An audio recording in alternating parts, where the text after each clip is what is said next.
transition écologique est intimement liée à l'eau. L'Éden en est un outil indispensable. Je sais, ce n'est pas Christian Couturier qui me contredira sur ça.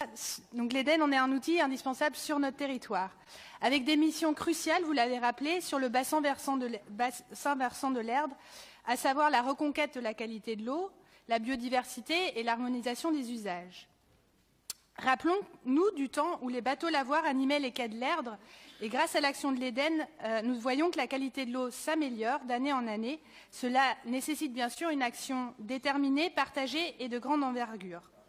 Car n'oublions pas que nous avons une prise d'eau potable de secours près de la préfecture en cas de pollution de la Loire. Garantir la qualité de l'eau de l'Erdre est donc une obligation. Mais il n'y a pas de transition écologique non plus sans alliance des territoires. Et ce dossier l'illustre particulièrement. Vous l'avez rappelé, le bassin versant de l'Erdre est à 80% composé d'un territoire rural et agricole. Toutes ces activités ont des conséquences sur Nantes Métropole qui se trouve à l'aval. Nous nous réjouissons donc de la fusion entre l'Éden et le syndicat intercommunal pour l'aménagement du bassin de l'Erdre 49, SI 49. L'objectif est de réaliser, vous l'avez rappelé, cette fusion au 31 décembre 2017. Cette logique de prise en compte des bassins versants est juste et opérante. Cette décision résonne donc avec notre exigence d'alliance des territoires. Nous regrettons fortement à ce titre le désengagement complet et total du département. Nous l'avons fait au sein de l'Éden, nous le rappelons simplement ici. Nous insistons enfin sur les outils nécessaires à cette vision et l'importance de la résilience de notre territoire pour anticiper sur les risques d'inondation, avec un petit clin d'œil avec le volet adaptation du plan climat également.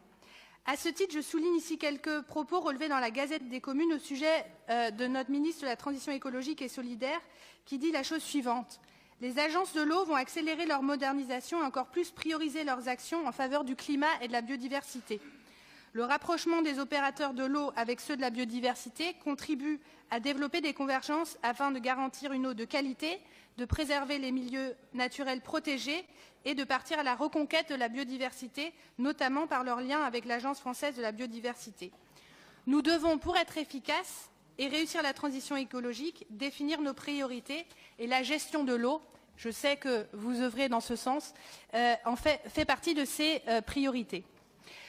Convenons seulement que pour être crédible, le gouvernement ne devra pas être seulement prescripteur, mais également financeur. Rappelons enfin que l'Éden a renouvelé ses contrats avec l'Agence de l'eau et la région le 21 septembre dernier.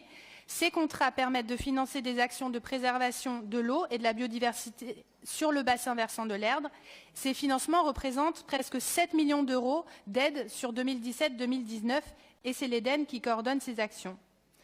Pour continuer d'améliorer sans relâche la qualité des eaux de l'Erdre et de ses affluents, nous avons besoin d'un engagement constant et cohérent de Nantes Métropole aux côtés de l'Éden et c'est cela que nous faisons en prenant acte aujourd'hui de cette modification de statut et du travail que nous effectuons au sein de l'Éden.